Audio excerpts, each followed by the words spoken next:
Hello and welcome to Prime News. Now look at the headlines. Public sector undertakings surviving on state assistance. Borrowings touch 367 crores. State assistance touches 355 crores mark.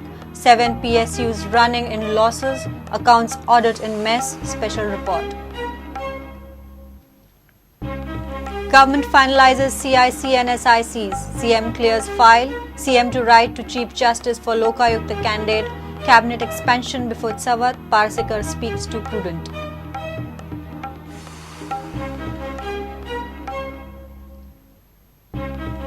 Stiff opposition to casinos, marinas and sunburn in Gram Sabhas on pretext of being investor friendly. BJP government promoting casinos, charges Porvar MLA.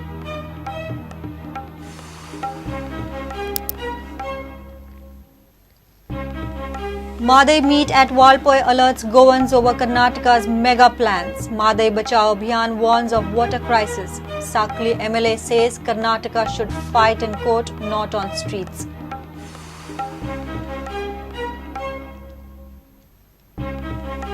And patient dies on way to hospital at Mapsa. Truck hits ambulance head on. NH17, 6 persons and driver of ambulance injured.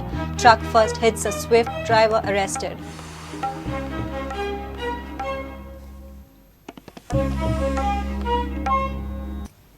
Now the news in detail. Bearing 2-3 public sector undertakings, rest all are surviving on the government's equity, loans, subsidy and grants life support.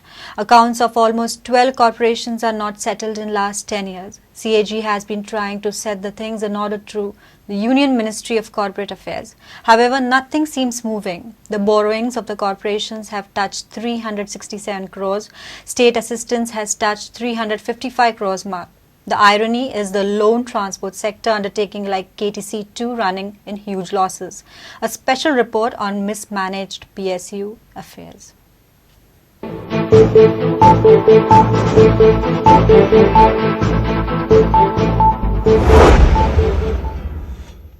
There are total 17 corporations and public sector undertakings run by the state government.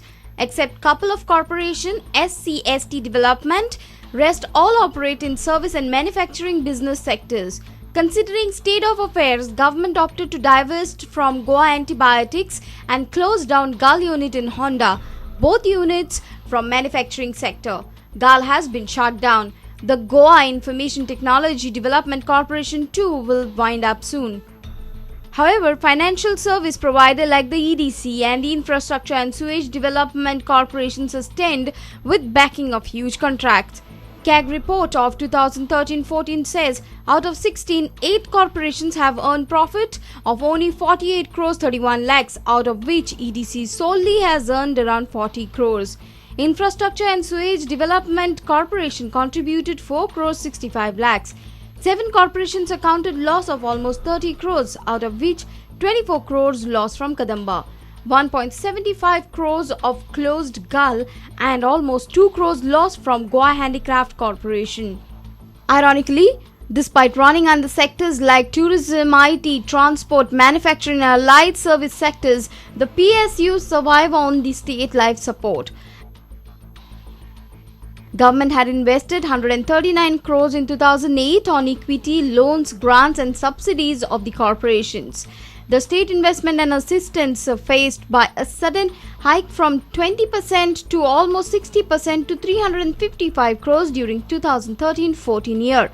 Moreover, government gives guarantee on borrowings by these corporations from open market. On the other side, the contribution from these PSUs to the GDP has dropped from 1.81% to 1.33%, whereas profits have dropped from 93 crores to 48 crores.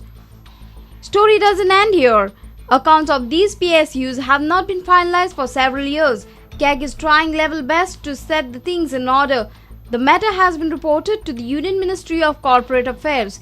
There are several reminders to the State Chief Secretary from the CAG since 2011, but things aren't improving. The CAG has cautioned the government on the state of affairs, saying delay in finalization of accounts may lead to risk of fraud and leakage of public money.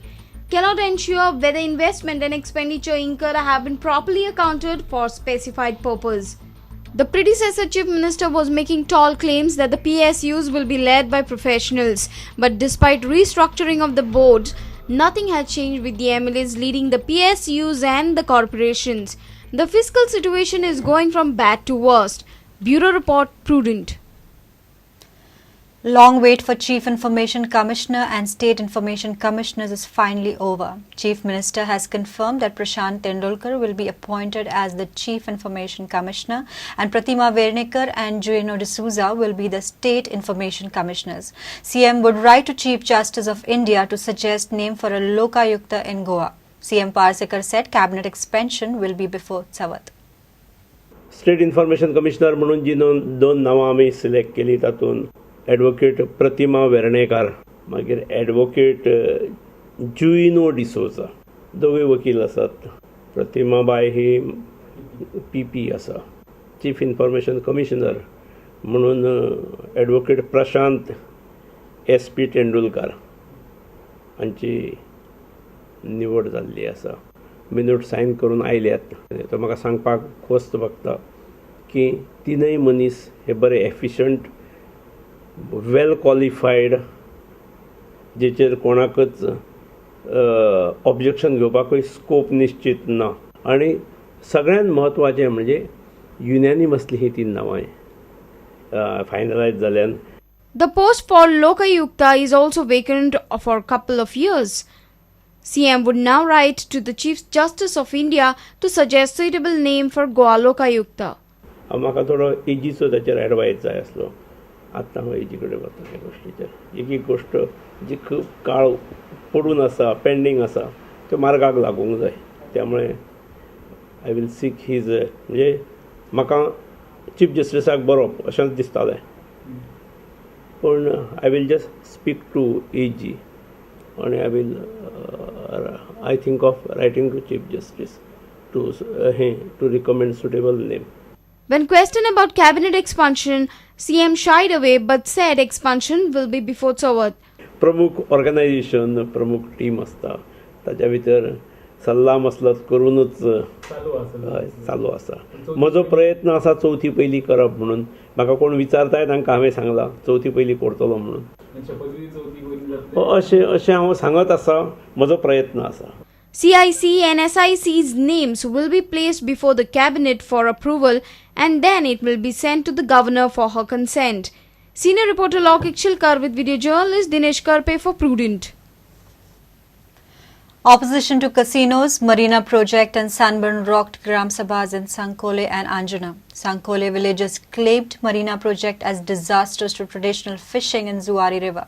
They also opposed casinos as they would spoil lives of the youth and bring in pervert culture. On the other side, Anjuna villagers confronted with panchayat members not to grant permission to sunburn. While the Porvorim MLA slammed government saying on the pretext of being investor friendly, the BJP-led government is promoting casinos. Government has allowed casinos to be anchored in Mandavi River till alternate sites for casinos are identified, while the locals strongly oppose the shifting of casinos in Zuari, Agbada Bay, Shapora and Riversal. एक काजिनो हाडून local बुच्चे भुरग्यां न्हू ते भुरग्यां पिडार करपाचे. ह्या गांवांत असले कॅसिनो आमकां तरी हाडलेशे बरें दिसपाना. कितले तो घालपाक प्रयत्न करतात आमी तेगे ओपोज आसतले आनी रस्त्यार येतले आमी सगळे लोकांक घेवन. सो लोकल व्ह्यूज घेवपा लागून आयज हो ग्रामसभेक आमी इश्यू दवरलेलो आनी सगळे युनानिमस डिसिजन जे लोकाले आसा की तांकां मारिना नाका आनी कॅसिनोय नाका. Villagers of Anjuna are against casinos and permission to Sunburn Festival. सगळ्या लोकांनी एक डिसिजन घेतला की आमच्या गावांत आणि सराउंडिंग गावांत भितर आमकां तो कॅसिनो रिवर शापोरान तो नाका म्हणून. Porvorim MLA, while heating out at the BJP-led government, demanded immediate closure of casinos. The BJP government, when in the opposition, has used taken maximum advantage, saying that as a political advantage, I would say, to see that the casinos are being moved out of River Mandavi as under the pretext of investor-friendly approach. म्हणून तांणी तो नवो term जो काढला पयलो म्हणल्यार मुख्यमंत्र्याक विचारूंक सोदता what is investor-friendly. Casinos with a mere revenue of about 125 crores, which is coming on a yearly basis. तातूंत आमी गोंयकार खंय उरले आनी गोंयकारपण खंय उरला हो पयलो प्रश्न पडटा. Tomorrow maybe drugs will be legalized, maybe human trafficking which has started along with the casinos will be legalized, and that also may be called as investor-friendly approach. Meanwhile, the whistleblower group GenNext has raised alarm against the ongoing online sale of Sunburn before the government gives its nod to the EDM. Sunburn has already started selling tickets. Now, if you have to sell tickets, you need to have advance tax payment, you need to have permission from the various venue organizers, you need to have, from various government authorities, you need to have permissions. Now, nothing has been done here, and interestingly, the tickets have been sold in dollar rates. And total amount of one ticket of VIP is coming to around $270 per ticket. And interestingly, they say that it is including VAT. And on one hand, when the government was speaking about single window entry system last year, now we want to know whether the tourism minister has earlier opened his single window. Bureau Report, Prudent. Let's take a short break. Stay tuned.